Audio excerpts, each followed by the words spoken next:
What's up mga kamaster? Ako si Ridan, gusto ko maging vlogger. Kamusta kayo mga buhay ka-commuter ko dyan? Ngayon nga lang tayo ulit nakapag-edit no, nakapag-upload. Ngayon nawalan kasi tayo ng ilang araw ng internet. Pero hayaan nyo na, I'm back. Saglit, magte-teleport muna ako papuntang Sakayan. Grabe namang mukha yan. Nagtataka nga kayo kung bakit hindi ako naka-uniform. May mga halagang importanteng bagay kasi ako napupuntahan. Tara, samahan nyo muna ako mag-commute hanggang makapunta ako sa aking paruroonan. At nandito na nga ako sa Commonwealth Kahabaan. Grabe namang init yan.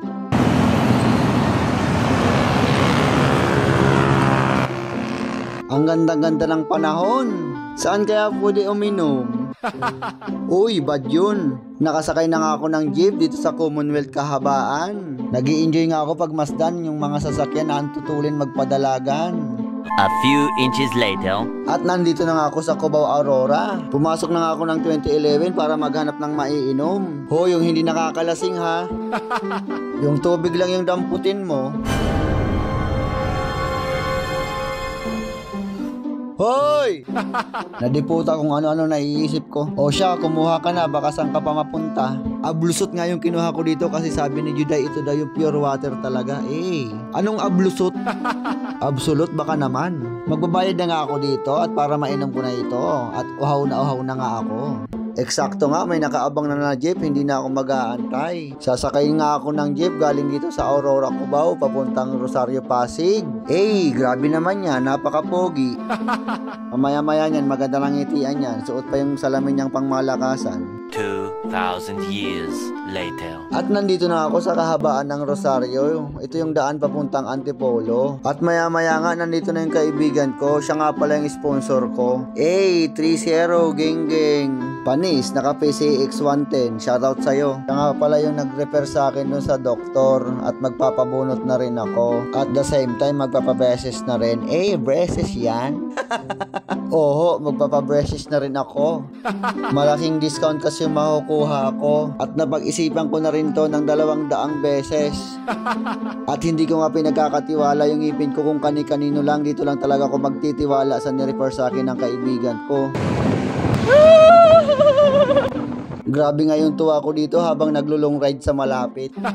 At habang nasa biyahe ako, may isa shoutout ako. Shoutout sa'yo, Mark Tan Arado. Salamat sa panonood ng video ko. Pwede rin kayo magpa-shoutout o mag-comment para maisama ko kayo sa next video ko. At hindi ko nga namalayan, nandito na nga kami sa Ceremundo Avenue, Canyugan, Pasig City, Landmark, Robinson Supermarket, National Bookstore. O ano pa inaantay nyo? Tara na!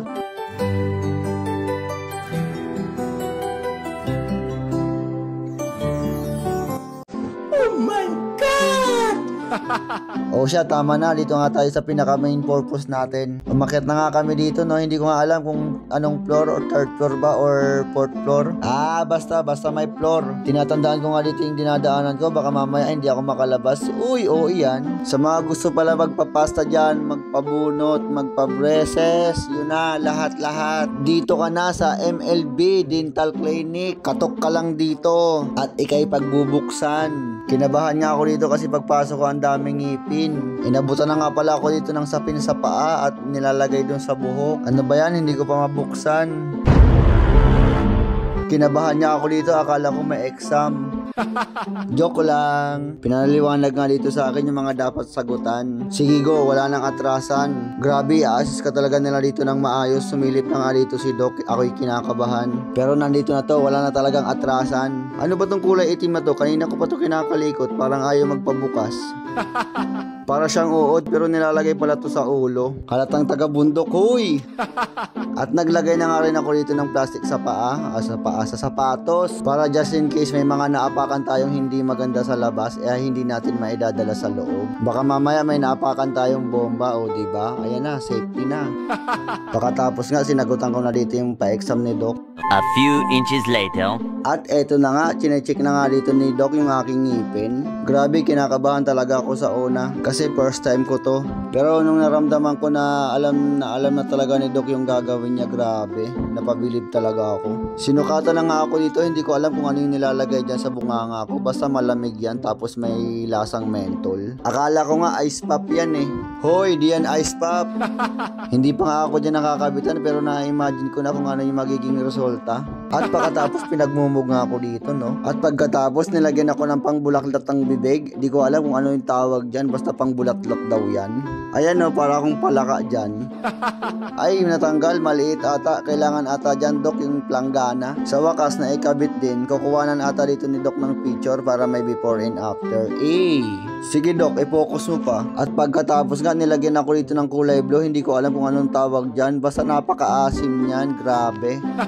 Nakakatawa nga dito si Dok kasi kanina nung kiniklining yung ngipin ko, hindi malang ako nasakta. Napakagaan ng kamay ni Dok. Sa mga gusto magpa-cleaning, magpa-pasta, magpa-braces, magpa-bunot, kontakin nyo lang po si Doc Maricel Bernardo. Ito po yung details niya. Kaya ano pa inaantay mo? Magpa-braces ka na. Okay, time lapse.